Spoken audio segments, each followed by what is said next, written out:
L'hiver.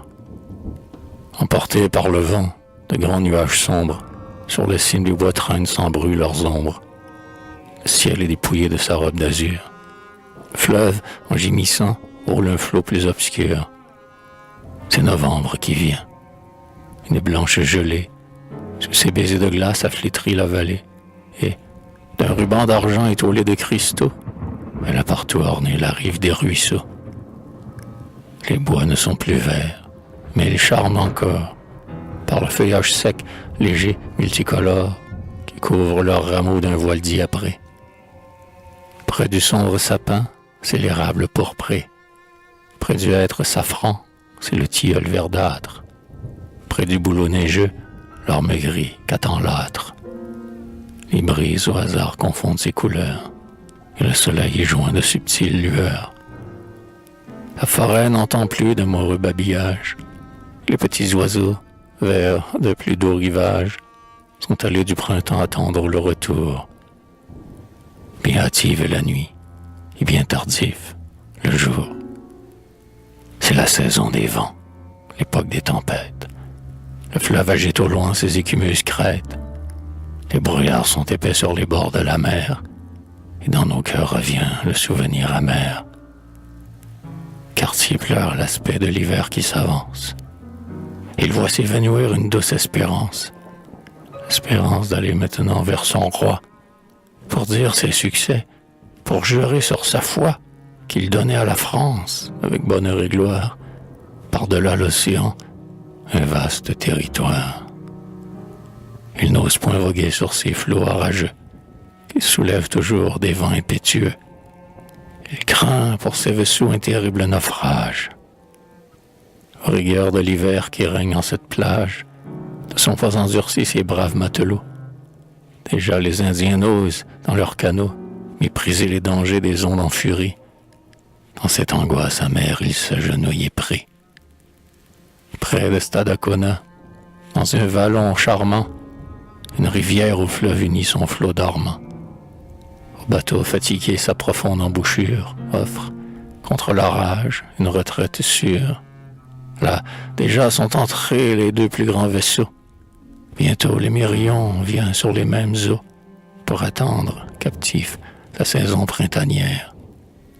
Devant lui, sur le fleuve, une étrange barrière s'est élevée un jour, mais à Stadacona, une brise fidèle enfin le ramena.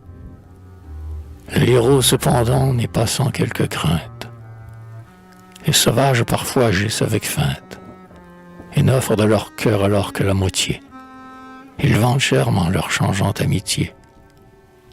Pour se mettre à l'abri de leur perfide atteinte, Cartier fait aussitôt élever une enceinte. Du haut de leur rocher, les sauvages, surpris, considèrent d'abord d'un œil plein de mépris ces menaçants travaux que les pâles visages, sans leur consentement, élèvent sur leur plage. Mais à Donnacona vient un vieillard rusé. « Aguana, dit-il, les Blancs ont abusé. Ta bonté trop grande et ta complaisance. Nous les avons ici reçus sans défiance, croyant que vers nous tous ils venaient en amis. Ne les redoutant pas, nous leur avons promis d'être pour eux toujours des alliés fidèles. Aujourd'hui, les vois-tu, par des ruses nouvelles, devant nos propres yeux et sans aucun motif, ardemment travailler à nous faire captifs, nous, les libres enfants de cette libre terre. Maintenant, leurs projets ne sont plus un mystère. Mais d'ici, ces guerriers ne peuvent plus partir. C'est à nous, vaillants chefs, de les anéantir. Je crois, répond le chef d'une voix indignée, que de ces hommes fiers ma race est dédaignée. Et nous nous vengerons. Dissimulons pourtant.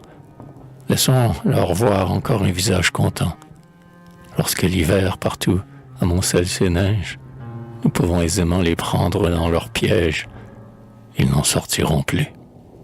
Mais, pour mieux les tenir, tous les guerriers voisins devront nous s'unir. Le ciel est nébuleux.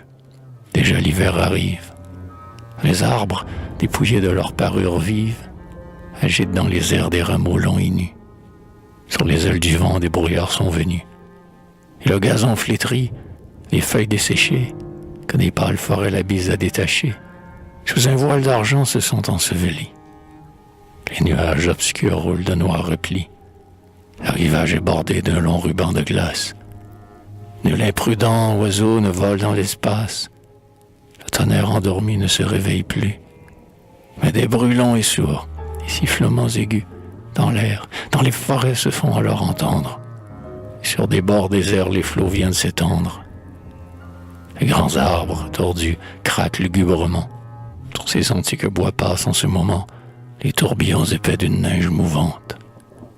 Et tout ce qui respire est saisi d'épouvante, car l'œil ne perce plus ce voile froid, blafard, dont les replis épais tombent de toutes parts. Jusqu'au lendemain, la neige s'amoncelle, et quand, après des jours, le soleil étincelle, une couche éclatante a recouvert le sol. Un nuage vermeil dans le ciel prend son vol. Les sapins sont courbés sous les guirlandes blanches. Quelques oiseaux vaillants gazouillent sur les branches. Et l'agile indien dans la forêt poursuit le renard affamé qui laisse son réduit